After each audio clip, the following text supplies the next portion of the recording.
आधा जीवन ख़त्म कर चुका हूँ। मेरी उम्र 36 की है, मेरी उम्र 36 बरस की है। आज मैं जिस कथा से, ठाकुर जी की आज्ञा से जिस कथा में प्रवेश करना चाहता हूँ वह यह है कि जो गुरुदेव कैसे कहते हैं कि मेरे गुरुदेव अंतर्यामी, मैं पाया पूरा सतगुरु स्वामी। जिस 18 वर्ष के बालक को यह मालूम है कि मेरे जीवन का अर्ध चक्र खत्म हो चुका है, कि मैंने 36 वर्ष की उम्र में इस संसार सागर को छोड़कर चले जाना है, वह अपनी माँ के साथ बात कर रहे हैं कि मैया मुझे ब्याह के बंधन में मत डालो। हो सकता है ये बात आपने पहले सुनी हो। आज ठाकुर जी के समक्ष बैठकर, उनकी गोदी में बैठकर अपने गुरुदेव को याद करना मेरे लिए सौभाग्य की बात है। तो बेटा तू क्या करना चाहता है? कि माँ कहते हैं कि भगवान शिव को प्रसन्न किए बिना नारायण की प्राप्ति नहीं होती। मुझे ऐसा साधन बताओ, मुझे भगवान शिव मिल जाएं। तो कहते हैं, माँ ने कहा कि पुत्र मैं तेरी पहली बात नहीं मानती। कोई भी बच्ची, कोई भी माँ अपने बालक के मुख से यह तीर नहीं सुन सकती, तीर जैसा छेद करने वाला, हृदय को छेद करने वाला यह वचन नहीं सुन सकती कि तेरी आधी उम्र बीत चुकी है, बेटा तेरे अभी खेलने के दिन है। हाँ, मैं तेरी दूसरी बात से सहमत हूँ, मैं तुझे लेकर चलती हूँ। उन्होंने गांव के, यह बात है श्री वृंदावन धाम में जो बड़ी परिक्रमा गिरिराज जी की आती है, उसमें श्री राधा कुंड स्थान है, श्री कृष्ण कुंड स्थान है। राधा कुंड जो स्थान है वही मेरे गुरुदेव की जन्मभूमि हुई। वहाँ पर एक से एक बढ़कर तपस्वी विराजमान थे। एक महान परमहंस की गोदी में ले जाकर उनके चरणों में सिर नवाया माता ने और कहा कि मेरे बालक की ये इच्छा है। संतों ने महाराज जी के मस्तक की ओर देखा तो कहने लगा कि बालक, आपको भगवान शिव के दर्शन अवश्य होंगे, पहचानना आपने है, विधि मैं बताता हूँ। मैंने आपसे पहले इस बात को कहा है, निवेदन किया है कि 40 दिन सुबह सबसे पहले भगवान शिव को जल चढ़ाना है। ध्यान रहे कि आपने सर्वप्रथम सूर्य उगने के बाद सबसे पहले भक्त आप ही होने चाहिए, जिन्होंने बेलपत्र, गंगाजल, दूध, दही, भांग, धतूरा, फल, फूल, कुछ भी जो कुछ भी है, और नारायण का जल, भगवान का जल, इससे आपने भगवान शिव को प्रसन्न करना है। और यह मन में संकल्प रखना है कि मुझे और कुछ नहीं चाहिए, मुझे मात्र भगवान की भक्ति को प्राप्त करना है। बालक इस लक्ष्य की पूर्ति हेतु नारायण के चरणों में जाकर दंडवत प्रणाम करते हैं और कहते हैं कि महादेव मुझ पर प्रसन्न हो, आप मुझे सक्षम कीजिए कि मैं 40 दिन का यह जो व्रत है उसको आपकी कृपा से, नारायण की कृपा से, ठाकुर जी की कृपा से भगवान शिव को प्रसन्न कर सकूं। नमामि शमीशान निर्वाण रूपम विभुम व्यापकम ब्रह्म वेद स्वरूपम। पहला दिन शुरू होता है तो महादेव कि जो भक्त हैं, जिन्होंने परम संतों ने ये बात बताई थी, कहने लगे कि बेटा एक से एक बढ़कर विपत्तियां आएंगी। अब देखिए, हम गुरु की बात को सुनते हैं, गुरु की बात को मानते हैं, लेकिन गुरु की बात को कितना महत्व देते हैं, हम सत्संग को कितना महत्व देते हैं। हल्की सी बारिश, हल्की सी परेशानी, हल्का सा बुखार, हल्का सा व्यापार, मैं हल्का ही कहूँगा, इस सृष्टि का सबसे धनवान व्यक्ति भी सबसे ज्यादा गरीब है अगर वह सत्संग के एक पल के पीछे 1 करोड़ के नुकसान को नहीं झेल सकता। 1 करोड़ का नुकसान भी हो जाए तब भी एक घड़ी आधी घड़ी आधी ते पुनि आध, तुलसी संगत साध की हरे कोटि अपराध। क्योंकि अगर हमारे पापों की गिनती, मैं यहाँ अपनी बात कर रहा हूँ, यहाँ तो हंस परमहंस विराजमान है, कि अगर अपने पापों की गिनती के मुताबिक अगर मेरे जैसे को दंड मिलना शुरू हो गया तो संभवतः हजारों जन्म दंड में, नरक में ही निकल जाएंगे। तो ऐसे में एस्केप रूट क्या है? कौन सा रास्ता शॉर्टकट का है? क्षमा का, भिक्षा का। और नारायण तो हमारे यहाँ नारायण कुछ लोगों के विचार से द्वारकानाथ भगवान नहीं, द्वारकानाथ महाराज के रूप में विराजमान है। राजा का काम है कानून की व्यवस्था करना और कानून को स्थापित करना। अगर वह बात बात पे क्षमा करने लगे, बात बात पे हमें हमारे पापों को नजरअंदाज करने लगे, तो कानून की व्यवस्था चरमरा जाएगी और लोगों को भी उत्साह मिलेगा, देखो इस पापी को नारायण ने दंड नहीं दिया, इसको क्षमा कर दिया, तो हम भी पाप करें, हमारी भी बारी आ जाएगी। इसलिए भाइयों और बहनों, बहुत कम ऐसे स्थान हैं जहाँ पर भगवान ने बिना तप के, बिना जप के, बिना संयम के, बिना मेहनत के कभी किसी को ऐसा फल दिया हो। अहेतु की कृपा करी है। हमें लगता है सखियाँ जो हैं भगवान की, जो अष्ट सखियाँ हैं राधा जी की, या जो वृंदावन धाम की सखियाँ हैं जो भगवान के दर्शन नित्य प्रति करती हैं, उनको अनायास ही यूं ही भगवान के दर्शन हो जाते हैं। नहीं, जन्म जन्म मुनि जतन कराही,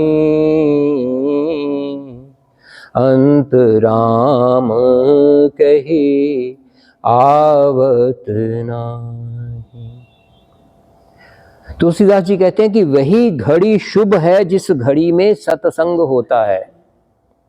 हनुमान जी ने लंका में विभीषण जी से यही कहा है कि जब जीव इस प्रपंच को छोड़कर ठाकुर की ओर अपना मुख कर लेता है, उसका भाग्य भी ठाकुर की ओर रुख कर लेता है, लेकिन ये मुख और रुख जीव के अपने बस में नहीं है। तो उसको भगवान की ओर मोड़ने वाला, उसको ठाकुर के साथ जोड़ने वाला ही सत्संग है और गुरु है।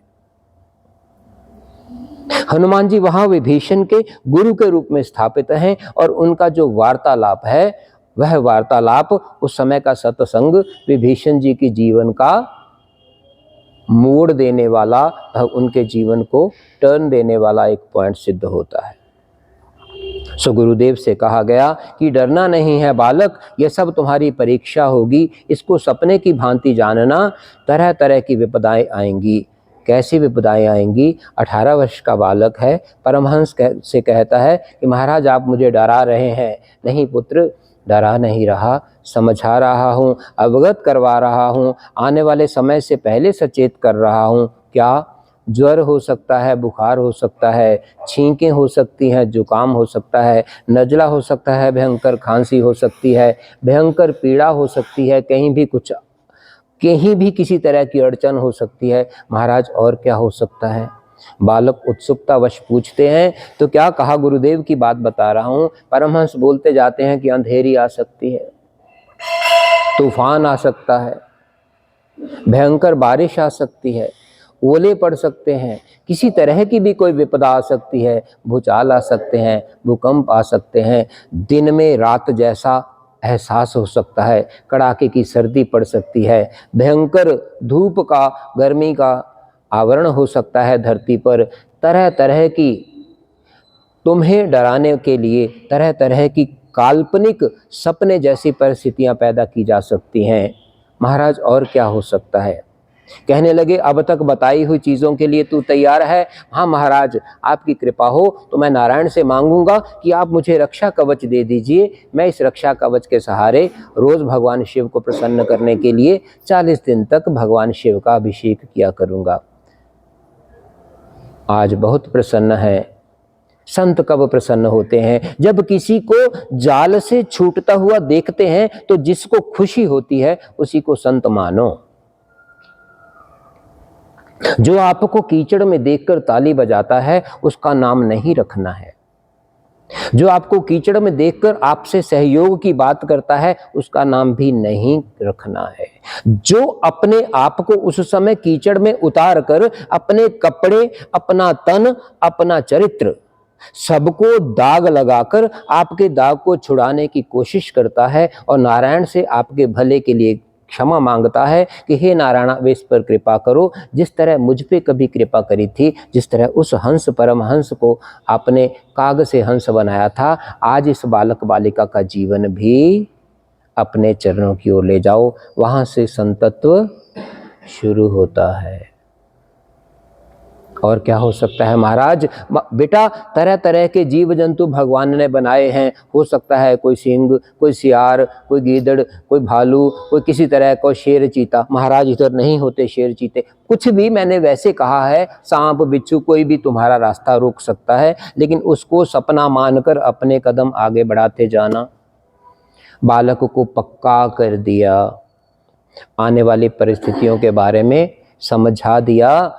तो परमहंस मुस्कुराते हैं और अपने दोनों हाथ गुरुदेव के सिर पर रख देते हैं। गुरुदेव ने अपना दंडवत प्रणाम किया और परमहंसों के चरणों को अपने आंखों के आंसुओं से धोया है।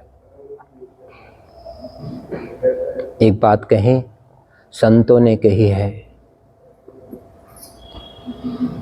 जब हम अपने कर्म से, अपने पुण्य कर्म से अपने पापों को काटने का प्रयास करते हैं तो बहुत समय लगता है। अगर हम प्रायश्चित करते हैं, माँ के आगे रो देते हैं कि मैया अब की गलती हो गई, दोबारा गलती नहीं होगी, तुम भी कृपा करना, तुम भी मुझे गलत रास्ते पर मत जाने देना, लेकिन अब के बार मुझे बचा लो। तो उस संत कहते हैं कि उस प्रायश्चित के आंसुओं से आपके पाप धुल सकते हैं, लेकिन अगर वह आंसू अंदर से निकले हुए हों। और केली कुंज वाले महाराज कहते हैं उसमें एक संकल्प आवश्यक है कि जो गलती अब तक हो चुकी है उस गलती से दोबारा आपने तौबा करना है। यह बहुत ज़रूरी है। गलती करना है फिर पश्चाताप करना है। संत कहते हैं, मैं नहीं कहता, फिर गलती करनी है फिर पश्चाताप करना है। ऐसा करने से भगवान कहते हैं कि ये 2 नंबर का खिलाड़ी है, ये चालबाज है, ये धूर्त है, ये पाखंडी है। यूं तो दुर्योधन के मामा शकुनी पर जब अंतिम वार होने लगता है तब भी उसने कहा कि भांजे मैं तेरा मामा हूँ, मुझे बचा ना, मुझे इस समय इन पांडवों से बचा। तो उस समय नहीं कोई बचा पाया।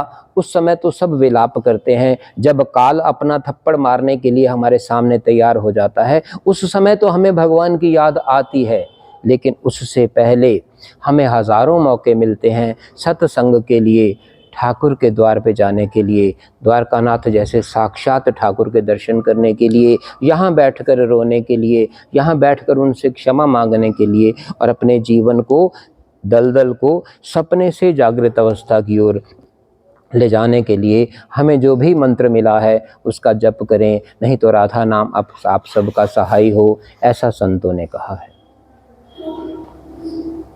दिन बीतते गए, महाराज जी जल चढ़ाते गए। 5वें 6ठे दिन महाराज जी कहते हैं कि बात सच है, तरह तरह के शारीरिक कष्ट आने लगे, रोग आने लगे। कभी तो कह दिया कि माता का ये अंतिम समय आ गया है, अभी इसको बिल्कुल छोड़कर मत जाओ। लेकिन माता कहती है कि तुझे याद है परम संतों ने क्या कहा था, परमहंसों ने क्या कहा था, बेटा जैसे ही तो वहाँ जल चढ़ाएगा मेरी तबीयत अच्छी हो जाएगी, चंगी हो जाएगी। ये सारे परिवार वाले तुझे ऐसे ही रोक रहे हैं, तू और मैं परमहंस जी के गए थे, चिंता मत कर, तू चला जा, मुझे कुछ नहीं हुआ। वैद्य कहता है तेरी माँ को अभी 2 मिनट 3 मिनट में प्राण दे देने हैं, लेकिन महाराज जी कहते हैं कि माँ ने मुझे उधर को भेज दिया और मुख दूसरी तरफ कर दिया। जब मैं फिर भी नहीं रुका तो कहती है माँ ने कहा अगर तू नहीं जाएगा तो मेरे अभी प्राण निकल जाएंगे, अगर तू जाएगा तो मैं तुझे आकर, तू जा जल्दी से, मैं तेरे लिए दूध का फल का प्रबंध करती हूँ। महाराज जी कहते हैं मैं गया, मैंने जल चढ़ाया, भगवान शिव की पूजा अर्चना की जिस तरह से मुझे आती थी। आके देखता हूँ तो माँ चौके में काम कर रही है। सो तरह तरह की सपने में जितने भी हम पर विपत्तियां आती हैं यह सब सपना ही मानते हैं। नारायण से कहते हैं कि मुझे दलदल से बाहर निकाल, मैं जिस काम के लिए तूने मुझे इस जगत में भेजा था उस काम, उस लक्ष्य के बारे में मुझे चेतना दे, मुझे जागृत कर, मैं हमेशा तेरा ध्यान करूं और सत्कर्म करूं। दिन बीतते जाते हैं। महाराज जी कहते हैं कभी आंधी आती है, ऐन मौके पर जब मेरा निकलने का सामान तैयार है, मेरा कमंडल मेरे साथ है, मैंने फलों की टोकरी उठाई हुई है, नंगे पांव घर से जाना है, कुछ किलोमीटर दूर जाना है, जंगल में एक वाटिका है, उस वाटिका के अंदर भगवान शिव का एक छोटा सा मंदिर है, उस जगह को पहले साफ किया गया, वहाँ कोई किसी को जल चढ़ाए भी कई कई साल हो जाते हैं, वहाँ कोई नहीं जाता। 2 मील का क्षेत्र ऐसा है, मुझे कभी किसी इंसान के वहाँ पे दर्शन भी नहीं हुए। 10 दिन बीत गए, 15 दिन बीत गए, भयंकर ज्वर घेर लेता है, मैं चल पड़ता हूँ, रास्ते में ही ज्वर ठीक हो जाता है, भयंकर पीड़ा होने लगती है पेट में। जब मैं चलता हूँ, मंदिर के द्वार पर पहुँचता हूँ तो मेरी पीड़ा ठीक हो जाती है, तरह तरह की बातें होने लगती हैं, तरह तरह के अपशकुन होने लगते हैं। लेकिन देखो किसके जीवन में ऐसा नहीं होता, हमारे सबके जीवन में ऐसा होता है। कौन हमें उस समय हिम्मत दे रहा है? ठाकुर अभी बहुत दूर है, 40 दिन का अभी संयम पूरा होने वाला है, व्रत होने वाला पूरा, लेकिन किसने हमें रोक कर रखा हुआ है? परमहंसों की हिम्मत ने रोक के रखा हुआ है। इन परमहंसों को ही सद्गुरु कहते हैं।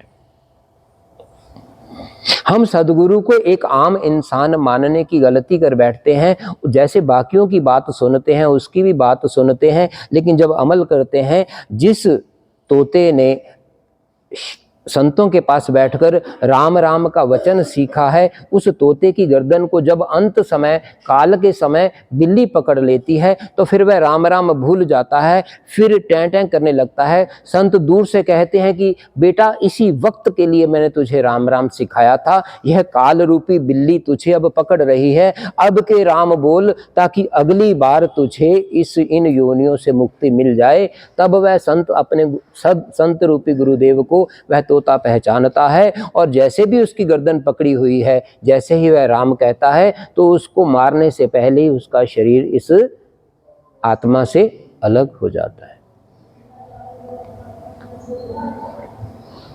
दिन बीतते जाते हैं। महाराज कहते हैं कि बेटा 35 दिन बीत गए, अब लास्ट के 5 दिन कैसे बीतते हैं, ऐसा लगता है जैसे कोई फिल्म चल रही है। घर से चलते हैं तो अंधेरी भी आ रही है, बवंडर भी आ रहे हैं, गर्मियों में ओले पड़ रहे हैं, भीषण वर्षा हो रही है, तूफान आ रहा है, रास्ता सूझता नहीं है, आंखों में मिट्टी पड़ जाती है, ऐसा नित्य प्रति हो रहा है और मैं हंसता जाता हूँ। एक बार तो मैं आंखें बंद कर ली मैंने, आगे अंधेरी इतनी थी, आंखें पूरी मिट्टी से भर गई, अंधेरी तूफान ज़्यादा हो गया, तो मुझे परमहंसों को मैंने याद किया, सद्गुरुदेव को याद किया, तो मुझे ऐसा लगा, मुझे अंदर से कह रहा है कोई कि तेरी आंखों में मिट्टी पड़ी है, तेरे पैरों को किसी ने बांधा नहीं है, तू चलता रह, तू मंदिर तक पहुंच ही जाएगा। कहते हैं कि बेटा अंधेरी से भरी हुई आंखें, आंधी से भरी हुई आंखें, जैसे ही मैंने अपना हाथ बढ़ाया है आगे, मैं मंदिर के दरवाजे तक पहुंच गया हूं। मैंने आंखें बंद में ही मंदिर की चिटकनी खोली है, कुंडी खोली है, और भगवान शिव के समक्ष जाकर देखता हूं तो ना मेरी आंखों में कोई मिट्टी है, ना ही कोई मैल है, बाहर का मौसम बिल्कुल साफ है, सब कुछ उजला है। अब जब ऐसी ऐसी हरकतें जीव के साथ होने लगती हैं तो उसका विश्वास नारायण के प्रति, अपने सद्गुरु के प्रति और बढ़ता जाता है। कहने लगे जब 40वां दिन आता है, उस समय बेटा मैं सचमुच डर गया था। जैसे ही मैं मंदिर के द्वार पर पहुंचता हूं, जैसे ही मैंने सांकल खोली है तो अंदर से जैसे एक फ्लड निकलती है, जैसे एक बहाव निकलता है, ऐसे भयंकर सांपों के गुच्छे उस दरवाजे में से बाहर निकलने लगे। 4-4 फुट की बाउंड्री थी। जैसे ही मैंने दरवाज़ा खोला तो क्या देखता हूँ, जो छोटा सा आंगन है मंदिर का, उसमें समस्त जगह पर इतने सांप हैं कि 1 इंच भूमि भी कहीं दिखाई नहीं देती। अब 18 वर्ष का बालक है, उजाड़ बियाबान है। परमहंसों को याद करते हैं, सद्गुरुदेव को याद करते हैं। नारायण भगवान कृष्ण के पुजारी हैं, श्री वृंदावन धाम का शरीर है उनका। और जिस बालक को ये पता है 18 साल की उम्र में, क्योंकि मेरा अर्धचक्र कंप्लीट हो चुका है, मेरी उम्र 36 वर्ष की है, उनका जो आत्मज्ञान है वह इस बात को उन्हें अंदर से पक्का करता है कि मत डरो बेटा, जैसे बाकी सपने भी चकनाचूर हो गए वैसे भी यह एक सपना ही है। लेकिन महाराज पैर रखूं कहां पर? सांपों की तो तह ऐसे है जैसे गद्दे बने हुए हैं। आंखें बंद करके नारायण को याद करते हैं कि नारायण मेरे 39 दिन की यह जो आपने आपकी कृपा से, संतों की कृपा से, आप ही ने तो कृपा करके माँ के दिमाग में डाला और मैं संतों के पास पहुंचा। आप ही ने संतों की जीभा पर बैठकर, परमहंसों की जीभा पर बैठकर मुझे जो जो वचन दिए थे, जो आपने वहाँ मुझे आशीर्वचन दिए थे, जो मुझे वहाँ पर आपने आशीर्वाद दिया, उसका क्या, अब क्या मेरा यह कर्म अधूरा रह जाएगा? तो फिर अंदर से आवाज आती है, बेटा तेरे पांवों को किसने रोका है? तू देख रहा है तो सांप है ना, तू आंखें बंद कर घर से चला था तो आंधी में यहाँ तुझे किसने पहुंचाया? मैंने पहुंचाया। अब तो तू मंदिर के अंदर पहुंच रहा है तो पांव रख। कितनी भयंकर अवस्था है। लेकिन कहने का मायना, जब हम किसी भी अवस्था को सपना मानते हैं तो हम उसके मोह में नहीं पड़ते। इस सपने ने टूट ही जाना है। जब जितना मर्जी भयंकर सपना हो, अगर हमें ज्ञात हो जाए कि ये सपना है तो हमें उसमें डर नहीं लगेगा। यह भ्रम को तोड़ना ही सद्गुरु का काम है। इस संसार रूपी जितना भी हमें सच्चाई प्रतीत होती है, मेरी गाड़ी, मेरी कार, मेरा बंगला, मेरा व्यापार, मेरा पुत्र, मेरी बेटी, मेरी पत्नी, मेरा पति, मेरा इनके प्रति कर्तव्य, यहाँ तक सच है। लेकिन मेरा इनके प्रति अतिशय मोह का हो जाना हमें फिर धर्म के अगेंस्ट लेकर जाता है। यहीं से पाप का काम शुरू हो जाता है। इन्हीं के लिए लोभ करते हैं, इनके लिए गलत कार्यों में पड़ते हैं, इन्हीं के लिए सच और झूठ का निर्माण करते हैं। तो कौन पैदा होता है? तो दुर्योधन पैदा होता है, तो कंस पैदा होता है। राक्षसी वृत्तियों का नाम ही कंस और दुर्योधन है। नारायण की कृपा से महाराज आंखें बंद करके चरण रखते हैं तो देखते हैं कि मेरे पैर, महसूस करते हैं कि मेरे पैर किसी मखमली जगह पर नहीं हैं, धरती पर हैं। तो आंखें बंद ही रखते हैं। करते करते रोज का अभ्यास है। मंदिर के अंदर पहुंचते हैं। मंदिर वाला भी यही हालत है। महाराज कहते हैं कि मैंने हाथों से, विजय बेटा, मैंने हाथों से सांपों को परे करके पैर रखने की जगह बनाई, क्योंकि अब मुझे बैठना था। थोड़ी थोड़ी जगह बनाते बनाते मैं इतनी जगह बना पाया कि पैरों के भार वहाँ बैठ जाऊं। और मैंने भगवान शिव को जैसे ही जल चढ़ाया, उनकी छींटें जैसे ही पड़ी शिव भगवान के शिवलिंग के ऊपर टच करके, जब जल धरती पर पड़ा तो वहाँ पर कोई सांप नहीं था। मैंने आराम से बैठकर भगवान की पूजा अर्चना की। अब मैं वहाँ से प्रसन्न होकर कि नारायण की कृपा से, देखो जब हमें कहीं सफलता मिलती है, जब आप अपने माता पिता को याद करते हैं, अपने सद्गुरुदेव को उसका श्रेय देते हैं, मैंने नहीं किया, मुझसे करवाया गया। ये कथा मैंने कौन सी करनी है? नारायण को पूछ के करनी है और नारायण से कहना है, आज तुझे जो पसंद है वह मुझे उस समय आइडिया दे देना। जो कथा तू मेरे अंदर बैठ के करवाना चाहता है और जो तू सुनना चाहता है, वरना किसकी मजाल कि नारायण की कृपा के बिना यहाँ पर बैठकर, नारायण की गोदी में बैठकर नारायण की चर्चा यहाँ पर हो सके। जब आप अपने शरीर को ढीला मान लेते हैं, जब हाथ उठाकर हम समर्पण के भाव से माँ के आगे खड़े हो जाते हैं, तो हर तरह के अपराध को क्षमा होने की संभावना बन जाती है। नारायण कृपा करते हैं।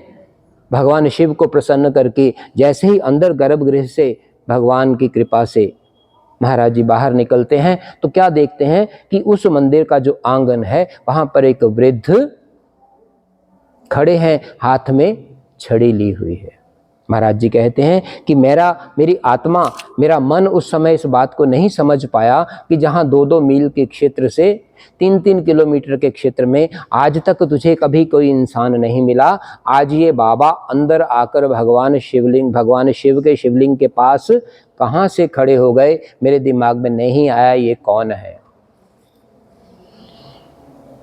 श्री वृंदावन का धाम है, वहाँ पर हम जाते हैं तो हमें कितनी ऊर्जा मिलती है, यहाँ पर आते हैं तो कितनी ऊर्जा मिलती है। भगवान ने कुछ सोच समझकर वहाँ किसी बालक को पैदा किया जिनका जन्म ही श्री धाम वृंदावन धाम का है, ब्रिज का है, श्री राधा कुंड का जिनका जन्म है, और जिनको इतना ज्ञान है, इतनी भक्ति जिनको भगवान ने सौंपी है, क्षमा किया है उनके अपराधों को, और जिन पे इतनी कृपा की है, अपराध तो इनके क्या होंगे, जिन पर कृपा की बौछारें हैं, ज्ञान का समुद्र है जो वो कहते हैं कि विजय बेटा उस समय भी समझ नहीं पाया कि ये कौन है।